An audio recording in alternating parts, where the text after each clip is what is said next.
what's up, guys? This is TS Football Broadcast. I'm getting into NFL trades and free agency 2. Although, unironically, this is kind of day 3. So let's get right into it. The Broncos trade a 7th round pick for Jurrell Casey. This is pretty great value for a pick. I mean, the Titans didn't get nearly enough for him, but for the Broncos, good job. Very good job. Next on the trade list, Nick Foles, a trade for a compensatory 4th round pick. I don't know how to the Bears. I'm surprised Jaguars got that much value in that. Personally, I don't think the Titans were going to get nearly that much. Oh, they're going to get some picks with him, but no, the Bears are like, we'll take Nick Foles for a 4th compensatory pick. That compensatory pick could be pretty good too, so I'm like, not bad. I'm still kind of surprised at how much value they got. I mean, but good on Chicago for realizing Mitch Kisumtaze isn't the answer. Or Mitch the Bitch, or Mitch Falsbisky, or Mitch the Biscuit. Jaguars, of course, are getting more picks in this draft. They got 12 this year. They're reloading for Minshew Mania is what I think. And Nick Foles also restructured his deal, and he's probably going to be starting with the Bears by the midseason mark. Lions trade for Duron Harmon. He's solid. He'll work in Detroit. I mean, Matt Patricia is just, he's all right. He'll work. I don't know if he'll fix the defense, but it'll work. The Falcons signed Dante Fowler to a 3-year, $48 million deal. I like Dante Fowler, but I just don't know if it's going to be good enough to help that Falcons defense. It's like, he himself will be fine. I think the Falcons defense is such a dumpster fire that this signing alone won't do a lot. The Panthers signed Seth Roberts, the former Oakland Raider. Not a whole lot to say about that. Rams signed Leonard Williams to a 1-year, $10 million deal. That's cute to think they can still win. Leonard Floyd, he's still pretty good, but they're still screwed. Let's be real here. As soon as Todd Gurley got hurt, it was all over. The Vegas Raiders signed Eli Apple today. He was pretty bad in New York, but he was pretty solid in NOLA, so I'm thinking, NOLA/New Orleans, because I do know some people don't know what NOLA is, so I was like, okay, I better say New Orleans. But I think this is a good sign for the Raiders because they need help on that defense. Speaking of defense, the Cowboys signed Robert Quinn to a 5-year, $70 million contract. I think this is an overpay, and they're going to regret it in 2 to 3 years. Like, there is no way this is going to end great for the Cowboys. The Chargers signed strap Chris Harris. This is just a big fuck you to Denver. I mean, let's be real here.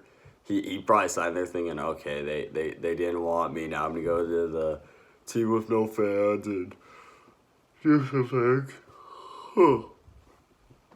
Imagine him on the Raiders. Oof.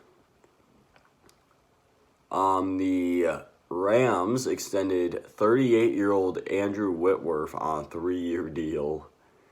I got a huge kick out of this because the Rams are screwed already. And they're like, all right, let's extend this lineman who's older than crap. I mean, he's good still, but he's 38. That's like my dad's age almost. Okay, not quite, but still. 38 in the NFL world, unless you're a quarterback or kicker or punter, is old. Well, I guess left tackle is starting to be able to play at 38. But it's pretty, well, I don't know. In my opinion, 38 is really old. The Cardinals signed Devon Kennard to a 3-year, $20 million contract. It seems like an overpay, though, for an average player. Seattle Seahawks reunite with Bruce Irvin. They've been doing this a lot lately, bringing old faces back, Marshawn Lynch, Robert Turbin. I mean, I don't know if their whole, hey, let's bring Legion of Boom back, let's bring, like, everyone from Legion of Boom era back is a good idea, but it's not me, so it's not my problem. the Saints. I was about to say the Aints because that's probably what they're going to be in 3 years. Hopefully not. I'm rooting for Sean Payton. But the Saints signed former Eagle Malcolm Jenkins to a $32 million contract. I think it's a good deal. I think he'll hopefully hold up through the deal. I'm not really sure. He should be good, though. It's going to help the Saints hopefully lose in the playoffs in a tragic way.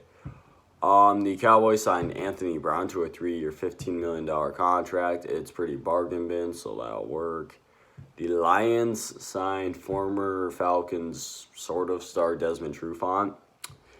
It's the end of big play Slay, who said, and I quote, "Hope this speeds up the trade process. That bridge is burned."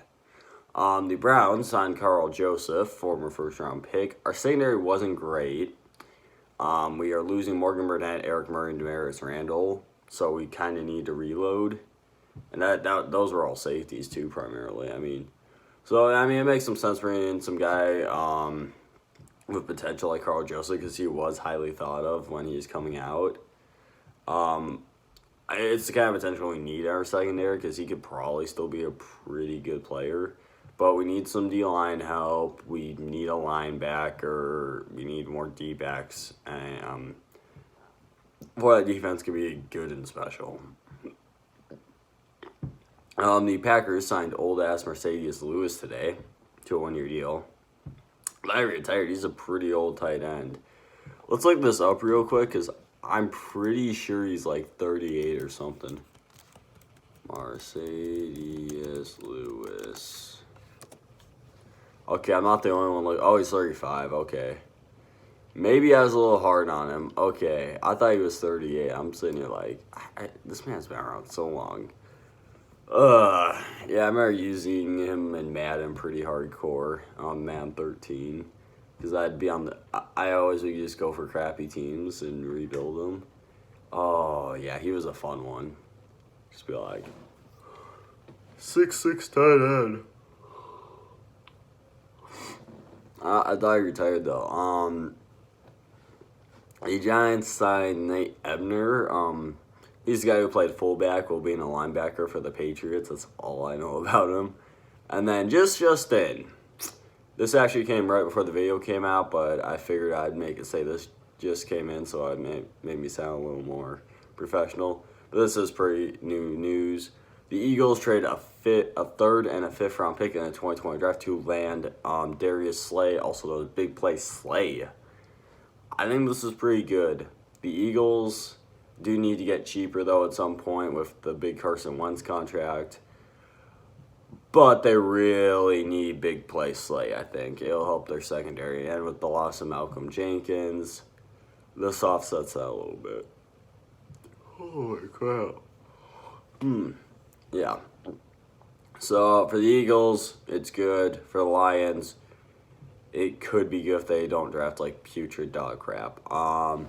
Anyway, guys, thank you all for watching NFL Trades and Free Agency 2. Like, comment, subscribe. Twitter in the description below. Have a great day and goodbye.